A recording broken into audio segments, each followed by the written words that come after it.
though the Longest Walk 2 routes tracked mostly through and across the southern half of the United States, participants came from throughout North America to add strength to the cause. As we honor Mother Earth and the environment, we are concerned as the landlords, as the stewards, the water being polluted, the air being polluted, our minds being polluted. We have a responsibility and an obligation, and the Longest Walk shows us that. Healing and spiritual wellness is paramount for the very survival of our people. And that's what this Longest Walk is all about. It's not only to educate our people, our Indian people, indigenous people, but non-natives. For this gathering, just as in 1978, the U.S. Park Service closed Greenbelt Park in Maryland and opened the campground for Indian people and supporters arriving in Washington, D.C. to take part in the final stages of the walk. In the campgrounds, we caught up with some of the people from the Northwest. I started in Sacramento. Well, I started in '78, but I was pregnant with my son, so my first son, so I couldn't go. And so now I'm here. I went all the way, you know, and things really haven't changed much. But so I walk for my kids, my grown kids, my grandbabies, my dad, you know, my past, my future. And now it begins with, you know, fixing Mother Earth. You know, I'm here to complete my circle.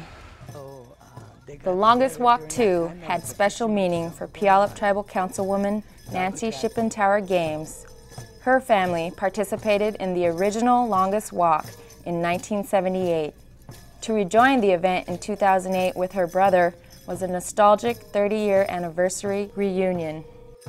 In 2008, my brother Don McLeod Jr. and myself came over here to witness the 30-year anniversary of the Longest Walk that took place in 1978.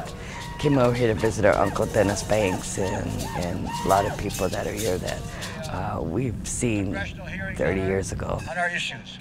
You know, it was like, you know, we're here. The words that came out, Oren Lyons was the chief that walked them in that year, and when he got up and spoke, he said, hey, the landlords are in town and we have a problem with you. And so it was to get acknowledgement of what they were doing to the Native Americans throughout this land. And that's why we came here, because we're the spiritual people of the land. And as we marched over this land, we sang. We sang to Mother Earth to tell her that we're still here as the native true caretakers of this land, why the native people were put here, to guard and take care of the natural resources that we were given by the Creator. And in turn, he gave them our aboriginal rights to live upon the land, to only take what we needed. And that's what the native people did. We took what we needed and no more. And that was part of why I came. It always scares the Congress and the senators and the president when a bunch of Indians get together and say, hey, we have issues. And this is one of those memorial times that 20 years from now, somebody might do it again. Many of the Indian people we talked with at the end of this journey said they felt they were taking part in an important historic event. 30 years ago, our brothers and sisters and our relatives, our aunts and uncles, came to make a statement to the U.S. government and to the world that we as indigenous people still suffer basic human rights. And back then people could say that it was a lot worse, but I think today with what's going on in the world, the wars that are happening, this deception from this particular administration, we as Native people have always struggled with basic human rights, the right to sometimes religious freedom.